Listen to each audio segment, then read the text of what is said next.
Hi hello കൂട്ടുകാരെ, ഇന്ന് ഒരു ഹോം റെമഡിയാണ്.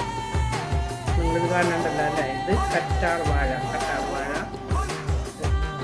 ഒരു എൻ്റെ ഒരു ഇല എടുത്തിട്ട് നെടുകെ പിളർത്തതാണ്. ഇതൊരു ഹോം റെമഡി ചെയ്യാനായിട്ടാണ്. അതായത് നമ്മുടെ കയ്യിലൊക്കെ ഉണ്ടാവുന്ന ചുളിവുകൾ എന്ന് പറഞ്ഞാൽ നമ്മൾ പ്രായമാകുമ്പോൾ കയ്യിൽ ചുളിവുണ്ടാവും. അതല്ല, ഈ ഒരു മൊരി എന്ന് പറയില്ലേ, മുരിച്ചില് എൻ്റെ കയ്യിലൊക്കെ ഉണ്ടായിരുന്നു, ധാരാളം ഉണ്ടായിരുന്നു. ഇത് തേച്ചപ്പോൾ മാറിയത്. അത് തേക്കാനുള്ള ഒരു മരുന്നാണ്. ഇത് ഇങ്ങനെ കറ്റാർ വാഴ എടുത്തിട്ട് ഇങ്ങനെ നെടുക പിളർന്നെടുക്കുക. അതിൻ്റെ അപ്പുറത്തുള്ള മുള്ളൊക്കെ കളയാൻ, അല്ലെങ്കിൽ നമ്മുടെ മേത്തും മുള്ളു ഇതിങ്ങനെ പിളർന്നിട്ട് ഞാൻ ബാക്കി കാണിച്ചു തരാം കേട്ടോ. ഹായ് ഹലോ കൂട്ടുകാരെ, ഇന്ന് ഒരു ഹോം റെമഡിയാണ്. നിങ്ങളിത് കാണണ്ടല്ലോ അല്ലേ? ഇത് കറ്റാർ വാഴ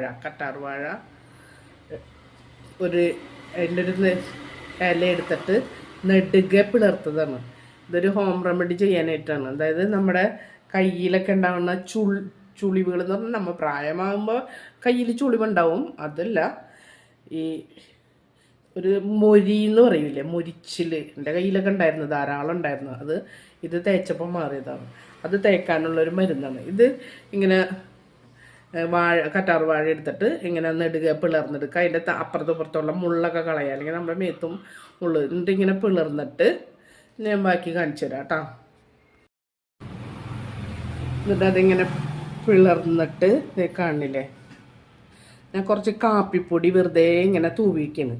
അതിനോടൊപ്പം കുറച്ചും അരിപ്പൊടി കൂടെ ഇട്ട്, എന്നിട്ട് അതിങ്ങനെ പിളർന്നിട്ട് കാണില്ലേ, ഞാൻ കുറച്ച് കാപ്പിപ്പൊടി വെറുതെ ഇങ്ങനെ തൂവിക്കുന്നു. അതിനോടൊപ്പം കുറച്ചും അരിപ്പൊടി കൂടെ ഇട്ട്, കാണണ്ടല്ല.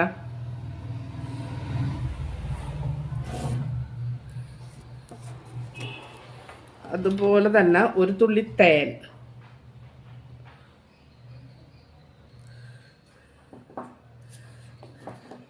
ഇതെല്ലാം കൂടി ഇട്ടിങ്ങനെ മിക്സ് ചെയ്തിട്ട് നമ്മുടെ കയ്യിൽ ഇങ്ങനെ എടുത്ത് ഇങ്ങനെ തേച്ച് പിടിപ്പിക്കാം. തീർച്ചയായിട്ടും നിങ്ങളുടെ ഈ മൊരി എന്ന് പറയുന്ന സംഭവം മാറിപ്പോകും. ഒന്ന് ട്രൈ ചെയ്ത് നോക്കിട്ടാ. ഓക്കെ, ഇന്നത്തെ വീഡിയോ ഇത്രയേ ഉള്ളൂ. വീഡിയോ ഇഷ്ടമായാൽ ലൈക്ക് ചെയ്യുക, ഷെയർ ചെയ്യുക, സബ്സ്ക്രൈബ് ചെയ്യുക. ബൈ.